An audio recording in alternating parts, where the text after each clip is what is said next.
Selamat siang kepada seluruh mahasiswa baru tahun akademik 2020 di Perguruan Tinggi Kesehatan Bintang Persada. Sebelum saya menjelaskan materi, saya ucapkan panganjali umat Om Swastiastu. Assalamualaikum warahmatullahi wabarakatuh. Shalom, namo buddhaya. Oke, pada kesempatan kali ini, perkenalkan dulu, nama saya adalah Oviani. Saya adalah Ketua Program Studi untuk D3 Farmasi. Pada kesempatan kali ini, materi kedua setelah tadi yang dijelaskan Ibu Mona, saya akan menjelaskan tentang proses akademik di Perguruan Tinggi Kesehatan Bintang Persada.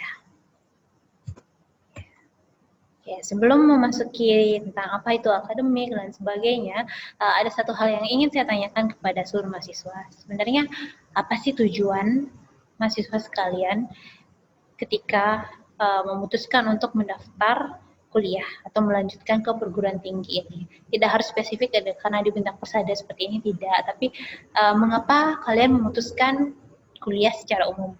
Oke, silakan dijawab di kolom komentar. Nanti saya akan baca satu-satu responnya seperti apa setelah selesai penjabaran materi ini.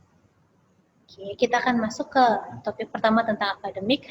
Jadi pada saat satu proses pembelajaran dari awal masuk hingga lulus itu ada satu sistem yang namanya sistem pembelajaran atau sistem akademik. Di situ akan mengatur bagaimana dan apa saja mata kuliah yang akan kalian dapatkan, bagaimana cara pengaturannya, jadwal kuliah, pelaksanaan kuliah dan lain sebagainya.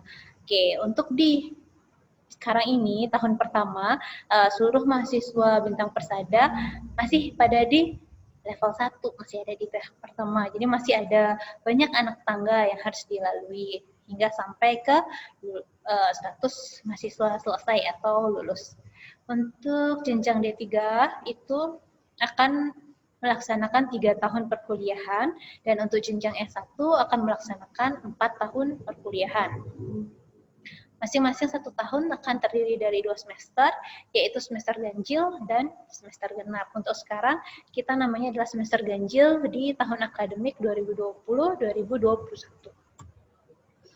Oke, kegiatan akademik itu ada beberapa dokumen atau ada beberapa aspek yang meliputinya. Yang pertama itu ada kalender akademik, kemudian yang kedua itu adalah pelaksanaan perkuliahan, yang ketiga itu adalah bagaimana proses penilaiannya, dan yang keempat ini yang akan kita laksanakan besok di hari kedua itu ada KRS atau Kartu Rencana Studi.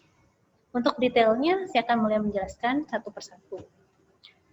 Yang pertama itu ada yang namanya kalender akademik. Jadi di sini adalah menjadi pedoman bagi kita semua tentang melaksanakan perkuliahan. Jadi kita sekarang ada di tahap PKKMB di tanggal 29 September ini, kemudian akan mengisi KRS besoknya di tanggal 30 September, dan perkuliahan semester ganjil diperkirakan, tidak diperkirakan ya, memang akan dimulai minggu depan di tanggal 5 Oktober. Kemudian beberapa minggu setelahnya, ini mungkin nanti ada revisi sekitar di akhir Oktober atau di awal November nanti kita sudah melaksanakan ujian tengah semester. Kemudian ujian akhir semester ada di bulan Januari. Kemudian ada juga nanti setelah itu kan ada libur semester ganjil di bulan Februari. Jadi kalender akademik ini akan menjadi pedoman bagi siapa saja akademisi, baik itu mahasiswa, dosen, staf dan sebagainya dalam melaksanakan proses perkuliahan di sini. Apapun jenjangnya, maupun D3, S1, semua mengacu pada kalender akademik. Kemudian saya masuk yang kedua, ini yang topiknya agak banyak, yaitu tentang pelaksanaan perkuliahan. Oke, kuliah itu agak berbeda dengan SMA atau sekolah menengah atas. Jadi pada saat perkuliahan itu dilakukan dengan satuan semester, di mana satu semesternya itu terdiri dari 16 kali pertemuan. Ada komponennya bisa dilihat di PPT, yaitu 14 kali kuliah tatap muka. Kalau pada saat sekarang itu adalah dengan kuliah online. Kemudian 1 kali terhitung ujian tengah semester, dan 1 kali terhitung ujian akhir semester. Kemudian apa saja yang akan kita laksanakan pada 1 semester tersebut? Tentu saja kalian akan melaksanakan pembelajaran yang dinyatakan dalam mata kuliah. Mata kuliah yang akan kalian dapatkan selama perkuliahan itu ada beragam pilihan. Yang pertama itu ada wajib nasional, yaitu ada agama, kemudian ada Pancasila, Kewarganegaraan, dan Bahasa Indonesia. Jadi apapun prodinya nanti akan mendapatkan keempat mata kuliah ini secara wajib. Kemudian yang kedua, yaitu ada wajib program studi. Dan yang ketiga ada pilihan. Jumlah mata kuliah kalian per semester ini nanti akan variatif dan itu ditentukan oleh yang namanya SKS. SKS itu sebenarnya apa? Kita pindah ke poin ketiga. SKS itu adalah satuan kredit semester yang menyatakan bobot studi kalian di semester tersebut. Pada satu semester tersebut itu variatif, bisa terdiri dari 18 hingga maksimal 24 SKS yang bergantung pada indeks prestasi mahasiswa, di mana satu SKS kuliah atau yang tatap muka itu setara dengan 50 menit. Jadi apabila ada mata kuliah yang 2 SKS, artinya dalam 1 minggu itu ada 100 menit pertemuan tatap muka. Oke, kemudian untuk D3 Farmasi, di sini mata kuliahnya sistem paket, jadi satu semester itu semua akan mendapatkan mata kuliah yang sama, sedangkan untuk S1 keperawatan, mata kuliahnya bisa variatif, bisa ditentukan oleh indeks prestasi semesternya. Apabila indeks prestasi semesternya mencapai nilai tertentu, maka baru bisa memperoleh atau mengambil jumlah SKS maksimal, yaitu 24 SKS. Kalau tidak, nanti akan menyesuaikan. Jadi, IPS atau indeks prestasinya itu yang akan menentukan berapa jumlah mata kuliah yang akan bisa kalian ambil untuk di semester berikutnya. Kemudian, sebelum memulai perkuliahan itu ada namanya suatu formulir yang harus kalian isi, namanya adalah Kartu Rencana Studi atau KRS. KRS ini merupakan daftar mata kuliah yang akan diikuti tiap semesternya. Dan KRS ini wajib diisi tiap semester, serta dalam proses pengisiannya akan dibimbing oleh dosen pembimbing akademik. Ya, untuk semua mahasiswa yang di sini, daftar dosen pembimbing akademiknya nanti akan saya lampirkan dalam tautan di video berikut. Oke, kita masuk ke poin kelima. Ada yang namanya kartu hasil studi atau KHS. Ini tuh seperti rapor, seperti di waktu SMA itu adalah rapor, jadi tentang nilai mata kuliah di tiap semesternya. Jadi nanti tiap akhir semester akan dibagikan KHS dan KHS itu harusnya dibawa pada saat KRS semester berikutnya. Jadi itu akan jadi landasan bagi pembimbing akademik untuk menilai apakah mahasiswa akan bisa mengambil sekian SKS atau bisa ikut ke semester berikutnya atau tidak berdasarkan dari nilainya. Kemudian ada kartu tanda mahasiswa atau KTM. KTM yang seperti kartu ATM itu digunakan sebagai tanda pengenal, bisa digunakan di dalam area kampus ataupun juga pada saat kegiatan di luar kampus. Kemudian pada saat perkuliahan itu ada 2 ujian yang wajib dilakukan, yaitu ujian tengah semester dan ujian akhir semester.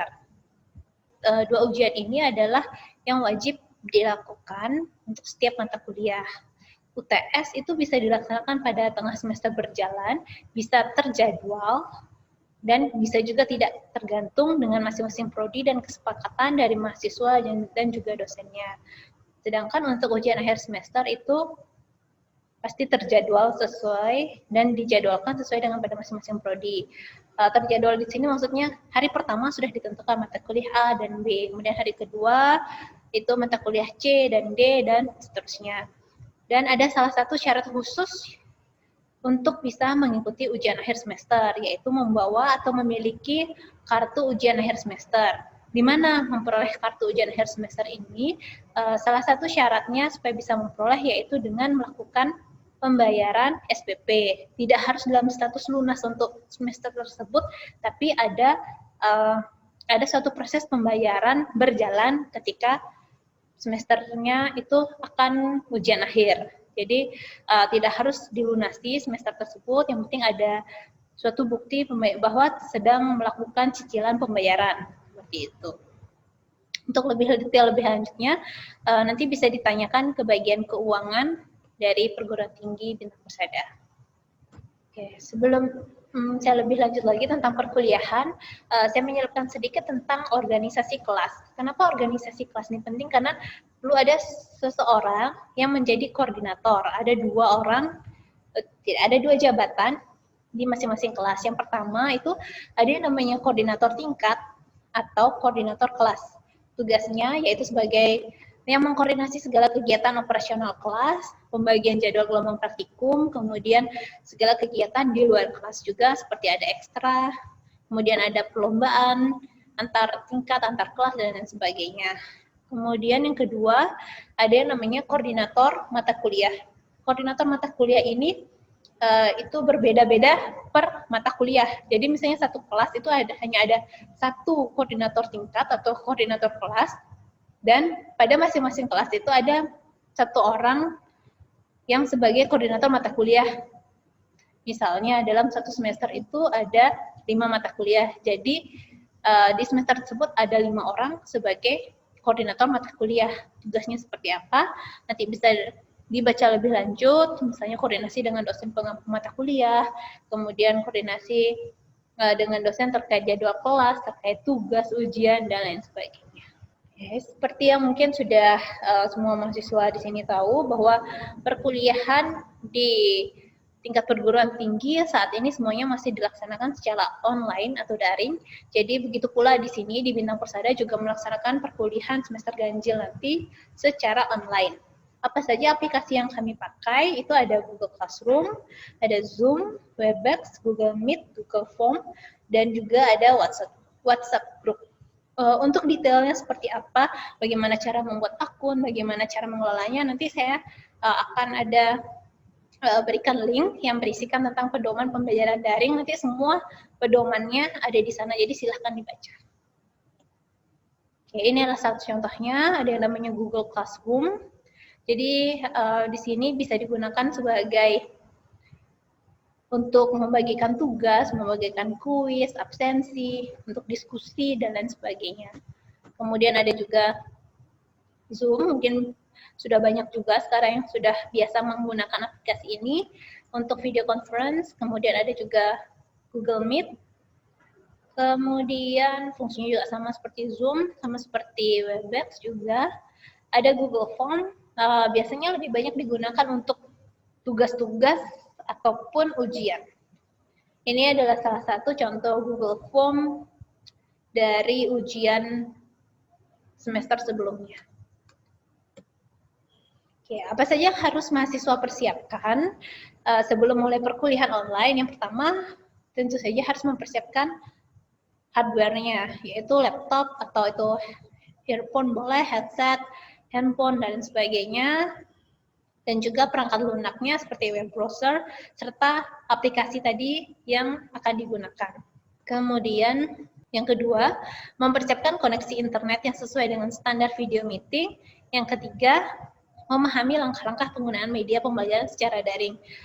Silahkan dibaca di panduan pembelajaran online-nya tersebut, semua sudah ada panduannya di sana.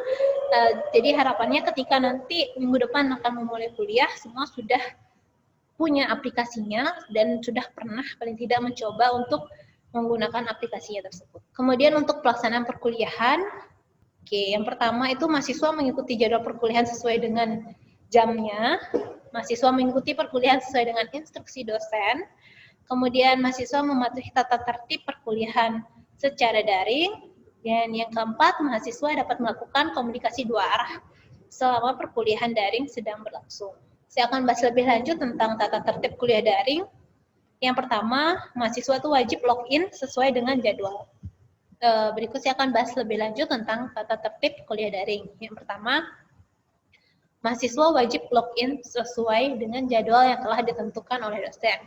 Kemudian yang kedua, mahasiswa wajib mengikuti proses pembelajaran daring dan siap di depan kamera. Kemudian yang ketiga, wajib berpakaian rapi dan memperhatikan etika serta estetika ruangannya pada saat meeting berlangsung. Kemudian tidak diperkenankan mengoperasikan fitur aplikasi. Jadi ketika diinfokan boleh login, barulah login ke kelasnya tersebut.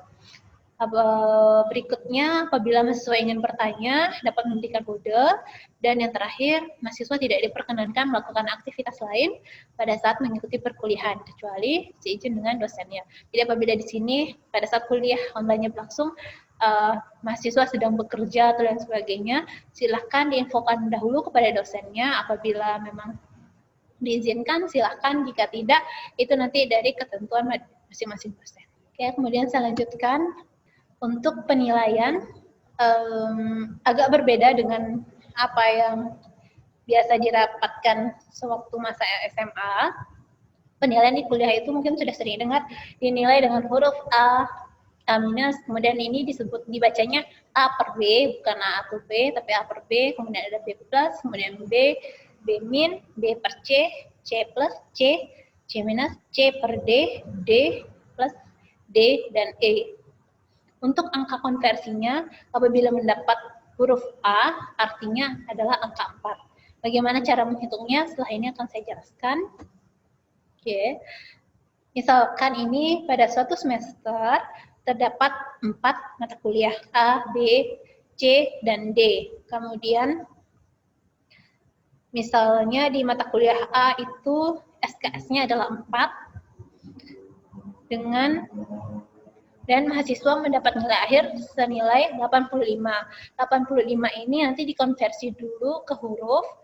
Ketentuan berapa nilainya yang mendapatkan nilai A itu nanti akan dijelaskan di bimbingan akademik. Oke, berikut adalah contoh penilaian untuk setiap semesternya. Jadi misalkan pada suatu semester ada 4 mata kuliah A, B, C, dan D. Mata kuliah pertama, misalnya mata kuliah A, SKS-nya adalah ada 4 SKS. Kemudian pada mata kuliah tersebut kalian memperoleh nilai 85.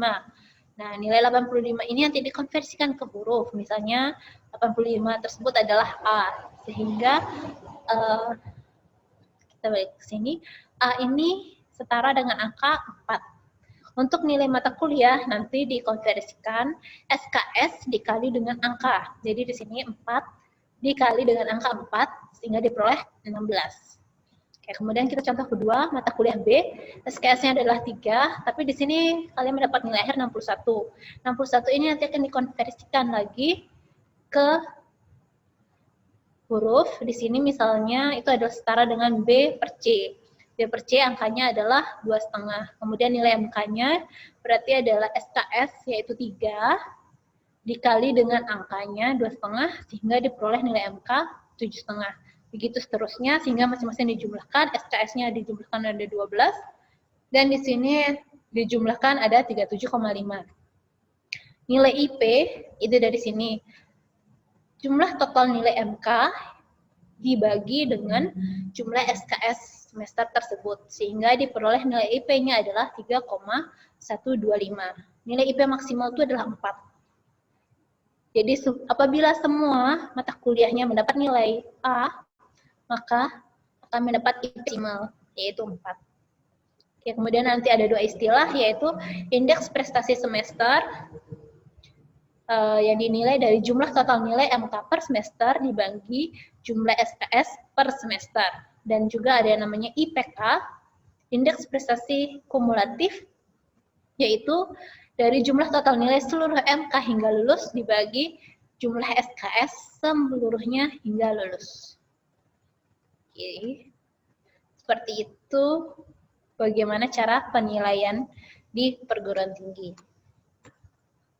Oke, sekarang kita masuk ke poin keempat, yaitu kartu rencana studi. Seperti yang tadi saya sudah jelaskan bahwa setiap mulai semester harus ada pengisian kartu rencana studi. Jadi di sini seluruh mahasiswa akan memulai semester 1, semester awalnya di tahun akademik 2020-2021 sehingga diharuskan untuk mengisi KRS.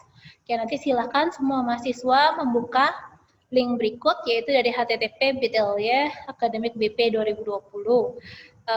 Silahkan diklik di situ. Nanti di situ ada folder berisikan ada pedoman pembelajaran daring. Kemudian nanti dibuka per masing-masing jurusan. Di situ sudah ada jurusan keperawatan, kemudian ada gizi dan juga ada farmasi. Kemudian silahkan di download formulir KRS-nya sesuai semester dan juga nanti bisa dilihat di sana pengumuman tentang nama-nama pembimbing akademiknya. Setelah kalian buka hal tersebut, KRS-nya sudah kemudian diisi dan di print rangkap 3. Setelah di print, baru masing-masing mahasiswa mengisikan tanda tangan pada bagian yang sudah disediakan. Kemudian Setelah ini, PKKMB besok yang di hari kedua tanggal 30, itu seluruh mahasiswa akan mengikuti bimbingan akademik melalui video conference dengan masing-masing dosen sesuai jadwalnya. Jadi nanti akan diberikan link oleh panitia, nanti silahkan semuanya mengikuti tautan tersebut untuk melakukan bimbingan akademik. Kemudian tahapan yang terakhir, ketika mahasiswa sudah selesai bimbingan akademik, maka mahasiswa mengumpulkan KRS-nya yang telah mahasiswa tanda tangani ke kampus. Tapi untuk pengumpulan KRS akan diinfokan lebih lanjut kapan seharusnya dikumpulkan. Pengumpulan KRS nanti akan diinfokan kembali oleh panitia. Kemudian apabila ada pertanyaan lebih lanjut, misalnya terkait pembagian kelasnya seperti apa, jadwal kuliahnya seperti apa, mata kuliah apa saja yang akan kalian dapatkan, jumlah SKS per semester ini, serta rentang nilainya, itu nanti akan disampaikan pada bimbingan akademik sesuai masing-masing program studi. Baik, oke, demikian paparan materi saya tentang proses akademik yang akan seluruh mahasiswa dapatkan selama proses perkuliahan di Bintang Persada. Dan sekali lagi saya ingatkan dan tekankan bahwa segala sesuatu yang sudah kalian mulai, kalian harus komitmen untuk menyelesaikannya. Seperti quotes yang kalian bisa lihat di layar kalian, bahwa you can't finish what you don't start, and you should never start what you're not commit to finish. Jadi karena seluruh mahasiswa sudah berkomitmen untuk memulai, jadi tentu saja semuanya harus berkomitmen bersama untuk bisa menyelesaikan perkuliahan. Ya, terima kasih saya ucapkan kepada seluruh mahasiswa yang masih mendengarkan materi ini. Harapannya materi ini bisa menjadi bekal bagi seluruh mahasiswa untuk menjalankan proses perkuliahan ke depannya. Terima kasih banyak saya ucapkan, dan apabila salah kata mohon dimaafkan, dan see you in class. Bye-bye.